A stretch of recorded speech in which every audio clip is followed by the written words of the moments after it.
Radhe Radhe everyone friends, कैसे हैं आप सभी लोग। आई होप फ्रेंड्स आप सभी लोग बहुत ही अच्छे से होंगे। फ्रेंड्स, आप सभी को दीपावली पूजा की हार्दिक शुभकामनाएं। तो फ्रेंड्स, मैंने आपको दीपावली पूजन विधि बहुत ही अच्छे तरीके से बता रखी है। वीडियोज आपको मेरे चैनल पर मिल जाएगी, आप लोग जाकर देख लीजिएगा। तो फ्रेंड्स, आज हम इसमें सिर्फ व्रत कथा दिवाली की सुनने वाले हैं। ठीक है फ्रेंड्स, तो कथा सुनने के लिए आप क्या करिएगा, थोड़ा सा धनिया, अक्षत और फूल हाथ में ले लीजिएगा और जब तक कथा समाप्त नहीं होती है आप नहीं उसको हटाइएगा। कथा समाप्त होने के बाद धनिया और जो भी आपने हाथ में लिया है अक्षत फूल, उसको आप माता के चरणों में रख देंगे।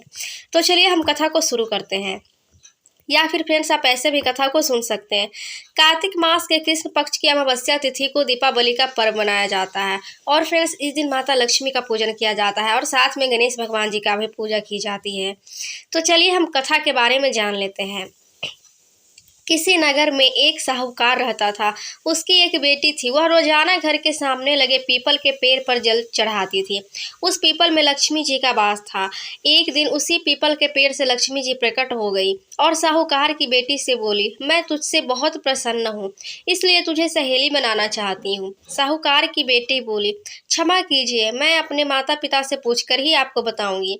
उसने घर आकर अपने माता पिता से सारी बातें कही और उसकी आज्ञा ले लक्ष्मी जी का प्रस्ताव स्वीकार कर लिया। इस तरह वे दोनों सहेलियां बन गई। लक्ष्मी जी उससे बहुत प्रेम करती थी। एक दिन लक्ष्मी जी ने उसे भोजन के लिए बुलावा दिया। जब साहूकार की बेटी भोजन करने के लिए पहुंची तो लक्ष्मी जी ने उसे सोने चांदी के बर्तनों में खाना खिलाया, सोने की चौकी पर बिठाया और उसे बहुत कीमती रेशमी कपड़े ओढ़ने पहनने के लिए दिए। इसके बाद लक्ष्मी जी ने कहा कि कुछ दिन बाद मैं तुम्हारे यहाँ आऊंगी। साहूकार की बेटी ने हाँ कर दी और घर चली गई। उसने जब सारी बातें माता पिता को बताई तो वे बहुत खुश हुए, लेकिन बेटी कुछ सोच समझकर उदास होकर बैठ गई। जब साहूकार ने इसका कारण पूछा तो उसकी बेटी बोली, लक्ष्मी जी का वैभव बहुत बड़ा है, मैं उन्हें कैसे संतुष्ट कर सकूंगी। यह सुनकर पिता ने कहा कि घर की जमीन को अच्छी तरह लिपना और अपनी पूरी श्रद्धा से रूखा सूखा जैसा भी भोजन बने उसे बहुत प्रेम से लक्ष्मी जी को खिला देना। पिता बात पूरी ही करने वाले थे कि एक चील कहीं से उड़ती हुई आई और बेशकीमती नौलखा हार साहूकार के आंगन में गिराकर चली गई।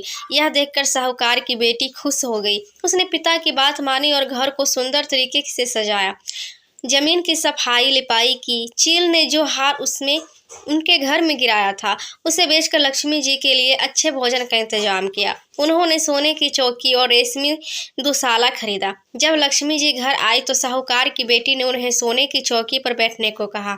इस पर लक्ष्मी जी ने कहा, इस पर तो राजा रानी बैठते हैं।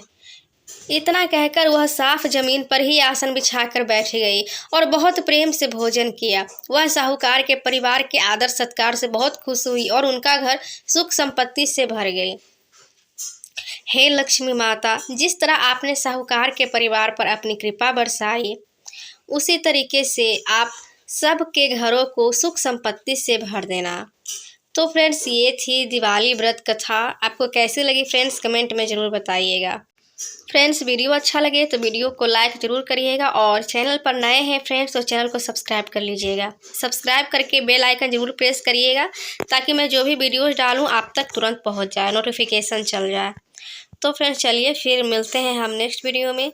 तब तक के लिए आप जहाँ हैं खुश रहें, स्वस्थ रहें, मस्त रहें। जय माँ लक्ष्मी। राधे राधे। जय माता दी।